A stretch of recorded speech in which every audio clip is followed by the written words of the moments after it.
ఈరోజు ధనుస్సు రాశి వారికి విద్యార్థులకి ప్రాజెక్ట్ వర్క్ కంప్లీట్ చేయడంలో మీ టీచర్స్ నుంచి మీకు పూర్తి సహకారం అందుతుంది. ఉద్యోగాల్లో మీ మాటకి చాలా అందరూ కట్టుబడి ఉండాలని చెప్పొచ్చు. ప్రశంసలు దొక్కుతాయి. ఉద్యోగాల్లో స్థిరత్వం కూడా వస్తుంది. వ్యాపారస్తులకి ఇప్పటిదాకా చేసిన తప్పులు సరిదిద్దుకుంటారు. బాధ్యతగా వ్యాపారం చేస్తారు. స్త్రీలు మీలో దాగి ఉన్నటువంటి కళాత్మక నైపుణ్యం బయటకు వస్తుంది. కొత్త విద్యలు నేర్చుకోగలుగుతారు. ఇతర దేశాల్లో ఉండే వారికి స్వదేశంలో ఉన్న మీ తల్లిదండ్రులకి సంబంధించినటువంటి ఆరోగ్యం మెరుగుపడడం మీకు చాలా ఆనందాన్ని ఇస్తుంది. ఆర్థిక లాభాన్ని కూడా పొందుతారు. వృధా ఖర్చులు తగ్గించుకోవడం వల్ల మీ చేతిలో డబ్బులు మిగులుతాయి. అప్పులు తీరతాయి. కొత్త అప్పులు పుడతాయి. మీకు ఇష్టమైన వాళ్ళతో చేసే విహారయాత్రలు, తీర్థయాత్రలు మీకు ఆనందాన్ని కూడా కలిగిస్తాయి.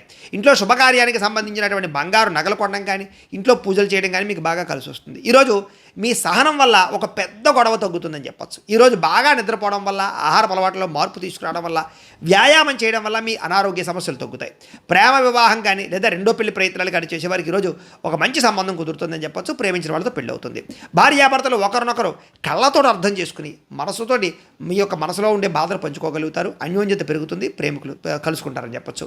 అలాగే ఇంటి రిపేర్లు, పెయింటింగ్లకు సంబంధించినటువంటి ఖర్చులు చేస్తారు. వాహనాలు సర్వీసింగ్ చేయించుకునే అవకాశాలు ఉన్నాయి.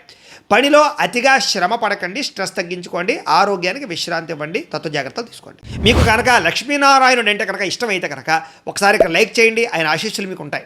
అలాగే రేపటి రాశి ఫలం మీకు కావాలంటే ఒకసారి సబ్స్క్రైబ్ చేయండి, ఫాలో అవ్వండి.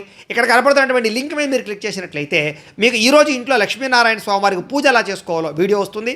ఆ వీడియోని ఎదురుకుండా పెట్టుకుని మీ ఇంట్లో ఈరోజు లక్ష్మీనారాయణ స్వామివారికి పూజ చేసుకుంటే మీకు ఈరోజు శుభప్రదంగా ఉంటుందని తెలియజేస్తూ లైక్ చేయడం మాత్రం మర్చిపోకండి. స్వస్తి.